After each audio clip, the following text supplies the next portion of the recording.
नमस्कार,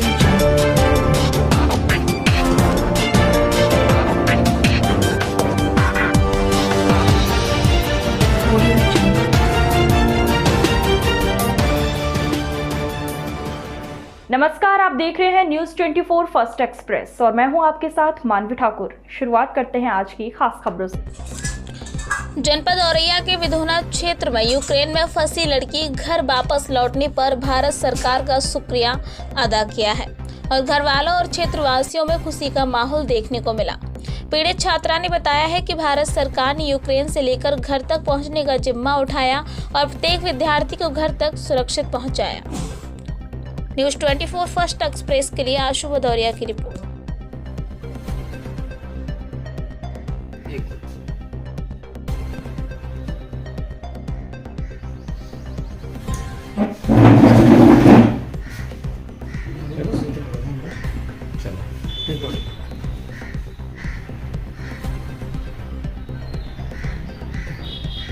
आज जो है आप अपने घर पहुंच गए हैं सुरक्षित। किस तरीके से आप वहां फंसी हुई थी यूक्रेन में, किस तरीके से आपको दिक्कत का सामना करना पड़ा था?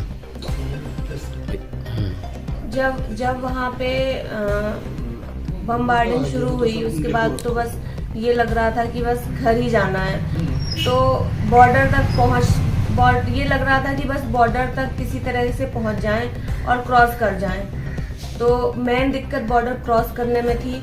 फिर उसके बाद रोमानिया पहुंचे हम लोग। फिर रोमानिया में भी दिक्कत वैसे कुछ नहीं थी, लेकिन टेम्परेचर माइनस में था। हम लोग 6-7 घंटे तक माइनस में लाइन में लगे रहे रिफ्यूजी वीज़ा के लिए। फिर उसके बाद उन रोमानिया होटल में उन्होंने रुकवाया, फिर खुद से बस करवाई। तो और मेन दिक्कत जो है वो जैसे ही हम लोग बॉर्डर पे पहुंचे हैं तो वहाँ पे इतनी भीड़ है, वहाँ पे रुक भी नहीं सकते हैं। और रात में टेम्परेचर माइनस में था, हम लोग -10 में, और स्नो भी हो रही थी। तो -10 में स्नो में बाहर बैठे रहे। कोई ना खाने की व्यवस्था थी ना पीने की। जो हम लोग अपने साथ ले गए थे बस वही था। और ये था कि जल्दी से जल्दी बॉर्डर क्रॉस कर जाएं। फिर आपने जब बॉर्डर क्रॉस कर लिया उसके बाद इंडिया से कैसे मदद मिली थी? हाँ, इंडिया से बॉर्डर क्रॉस कर लिया उसके बाद भारत सरकार ने फ्लाइट की व्यवस्था की है। और फिर इंडिया आने के बाद फिर खाना की भी व्यवस्था है अलग अलग स्टेट के भवन में। जैसे हम लोग के लिए यूपी भवन में व्यवस्था की गई अच्छी। और उसके बाद सबको एक रूम दिए गए थे, वहाँ आराम से पहले रुक के फ्रेश हो लो, फिर खाना खा के फिर हम लोगों को भारत सरकार द्वारा ही घर तक छोड़ा गया एक बच्चों को। किस तरीके से सरकार को आप जो है बधाई दे रही हैं? सरकार बहुत ही सराहनीय काम कर रही है और हम सरकार से मतलब सरकार का धन्यवाद देना चाहेंगे कि जो बच्चों को वहाँ से सेफली निकाल रही है। लेकिन एक अपील करना चाहेंगे कि जो बच्चे ईस्ट यूक्रेन में हैं उन्हें जल्द से जल्द निकाला जाए, क्योंकि वो बहुत पैनिक हैं और वो यही बोल रहे हैं कि उन्हें नहीं पता है कि वो बाहर निकलेंगे तो क्या होगा। आप जहाँ थी वहाँ किस तरीके से आपको दिख रहे थे? क्या हमले हो रहे हैं? कितनी दूरी आपसे थी?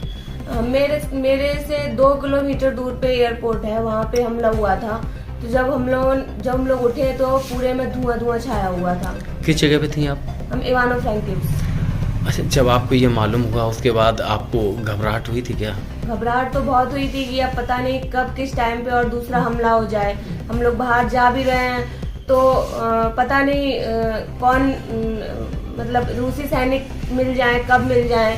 हालांकि तब वो इवानो फ्रैंकिव्स में नहीं घुसे थे, लेकिन खार्किव, ओडेसा यहाँ तक पहुँच चुके थे। खाने पीने का कैसे आप लोगों ने इंतजाम किया था फिर उसमें? जैसे ही बमबार्डिंग हुई सुबह 6 बजे हम लोग उठे और सीधे सुपरमार्केट है पास में, वहाँ से जितना भी खाने का सामान ले सकते थे वो लिया, पानी लिया। और फिर एटीएम में बहुत लंबी लाइन थी, वहाँ से कैश निकाला और जितना भी स्टोर कर सकते थे सामान और ऐसा जो जल्दी खराब ना हो वो स्टोर कर लिया था। आज की खबरों में बस इतना ही। देखते रहिए न्यूज़ 24 फर्स्ट एक्सप्रेस। नमस्कार।